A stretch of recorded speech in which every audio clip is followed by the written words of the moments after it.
오늘 말씀은 사무엘 상서 17장 50절에서 58절까지의 말씀입니다. 오늘 말씀의 내용을 보면 다윗이 골리앗을 죽이고 이스라엘이 도망가는 블레셋을 쫓아가서 치고 전리품을 차지를 했습니다.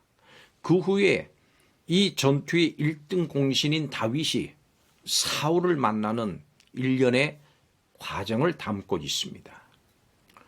오늘 이 말씀은 그 길이가 짧습니다마는 많은 시간의 변화를 담고 있습니다. 50절에서 53절은 다윗이 골리앗을 쓰러뜨린 후에 이스라엘이 블레셋을 치고 전리품을 차지하는 장면을 담고 있습니다. 다윗이 골리앗을 향해서 나갈 때 사울이 그의 군사령관 아브넬에게 다윗의 아버지에 관해서 묻는 장면을 담고 있습니다. 그리고 57절에서는 다시 전쟁이 끝난 이후의 시간으로 돌아와서 다윗이 골리앗의 머리를 들고 사울을 만나는 장면으로 이동을 하는 겁니다. 성도 여러분, 우리는 각자의 인생길에서 생의 길목을 지날 때마다 우리 앞을 가로막는 골리앗 같은 장애물을 만나게 됩니다. 이 장애물은 사람일 수도 있고 또 어떤 환경일 수도 있습니다. 우리 모두가 이 장애물들과 또 성도로서 용감하게 맞서 싸우고 싶습니다마는 두렵기도 하고 이길 수 없는 싸움 같아서 낙심될 때도 있습니다. 성도 여러분, 우리는 이 싸움들에서 과연 승리할 수 있을까요? 승리할 수 있다면 어떻게 승리할 수 있을까요? 오늘 말씀을 통해서 살펴보겠습니다. 첫째로 우리에게는 한 분의 승리자가 있습니다. 하나님께서 보내신 용사 다윗이 골리앗을 죽이고 그의 머리를 베버린 것은 승리의 소식입니다. 하나님의 백성을 조롱하고 무시하고 위협하던 적의 우두머리가 목베임을 당해서 이 블레셋은 완전히 사기를 잃어버리고 무력화됐습니다. 성도 여러분, 이것이 바로 우리가 처한 놀라운 상황입니다. 우리가 처한 상황은 위협을 받아서 두려운 상황이 아닙니다. 적장을 쓰러뜨리고 승리의 함성과 승전가를 부르는 그런 상황입니다. 성도 여러분의 상황을 확실하고 분명하게 하십시오. 우리는 두려운 상황이 아니라 승리한 상황입니다. 오늘 50절에 이렇게 말씀합니다. 다윗이 같이 물리매와 돌로 블레셋 사람을 이기고 그를 쳐 죽였으나 자기 손에는 칼이 없었더라. 자기 손에는 칼이 없었더라. 그렇습니다. 우리는 약합니다.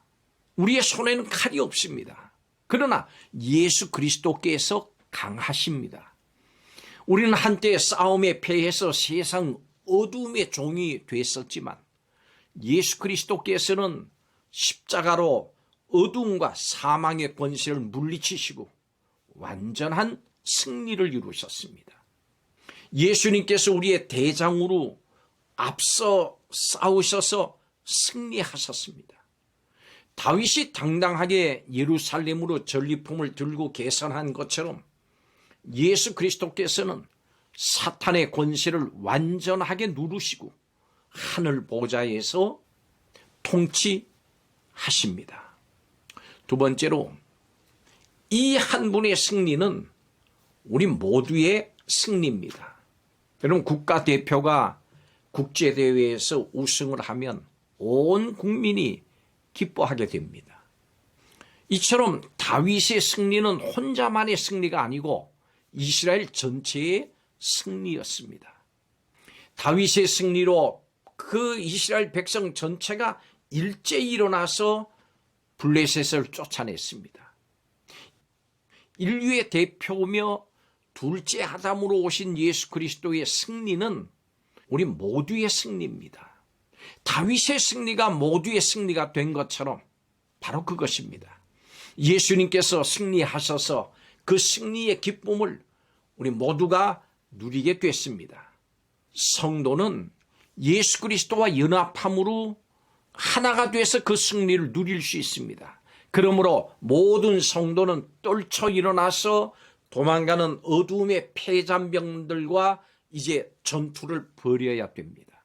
이렇게 우리는 예수 그리스도께서 이루신 완전한 승리로 인해서 그 결말이 이미 정해진 싸움에 참여하는 겁니다. 이 승리로 인해서 전리품, 즉 승리의 기쁨과 그 열매와 영광을 하나님의 백성인 우리가 지금도 맛볼 수가 있습니다. 이 승리의 기쁨을 감사로, 찬양으로 마음껏 누리면서 사는 성도들이 되시기를 바랍니다. 세 번째 마지막으로 우리에게는 승리하신 우리의 왕 예수 그리스도가 계십니다.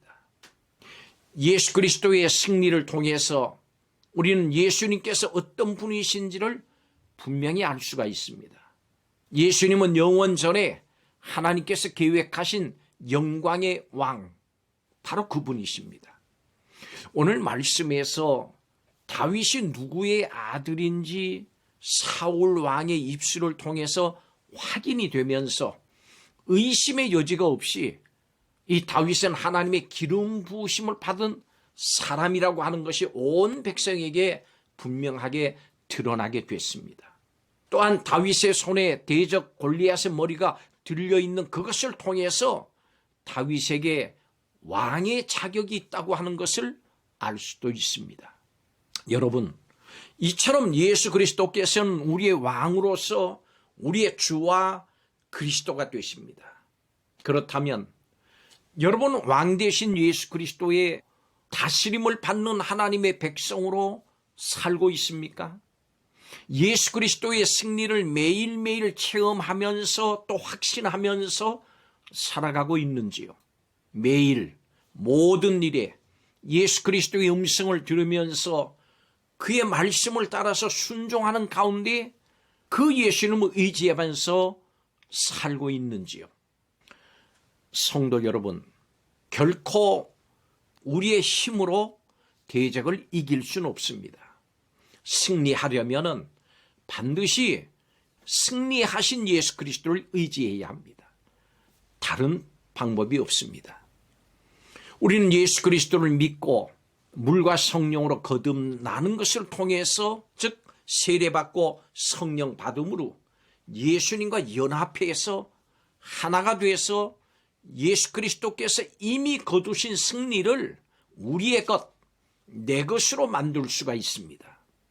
여기에 중요한 것은 예수님과 하나 되는 것, 예수님과 연합하는 것, 이것인데 이것은 로마서 6장 3절에서 5절까지 이렇게 말씀합니다. 물은 예수 그리스도와 합하여 세례를 받은 우리는 그의 죽으심과 합하여 세례 받은 줄을 알지 못하느냐. 그러므로 우리가 그의 죽으심과 합하여 세례 받음으로 그와 함께 장사되었나니 이는 아버지의 영광으로 말미암아 그리스도를 죽은 자 가운데서 살리신 것 같이 우리로 또한 새 생명 가운데 행하게 하려 함이라. 이제 5절입니다. 만일 우리가 그의 죽으심과 같은 모양으로 연합한 자가 되었으면 또한 그의 부활과 같은 모양으로 연합한 자도 되리라. 그렇습니다. 이 말씀처럼 우리에게는 승리할 수 있는 방법이 있습니다. 바로 예수님과 연합하는 겁니다. 이 방법은 바로 세례를 받음으로 이루어지는 것입니다. 이런 의미에서 여러분이 받은 세례는 참으로 중요한 겁니다. 여러분은 이미 세례 받은 것으로 또 앞으로 세례 받음으로 예수님과 연합해서 예수님과 하나가 돼서 예수님의 승리가 바로 여러분의 승리로 되어지는 것입니다. 바로 예수님의 승리를 여러분의 승리로 만드시기 바랍니다. 또 예수님 안에서 하나님 나라의 백성으로서 영원한 이 승리를 누리는 성도들이 다 되시기를 주의 이름으로 축복합니다. 기도하겠습니다. 우리에게 전쟁의 무기는 없지만 다윗의 참 무기가 되어주신 하나님의 이름을 찬양합니다. 예수님을 의지하고 예수님과 연합함으로 예수님께서 거두신 승리를 함께 누릴 수 있는 성도들이 다 되게 하여 주시옵소서. 더 이상 세상에 휘둘리고 세상 원수 마귀 사탄에게 조롱당하면서 살지 않게 하여 주옵소서. 우리에게 승리와 승리의 기쁨을 주시는 예수님의 이름으로 기도하옵나이다. 아멘.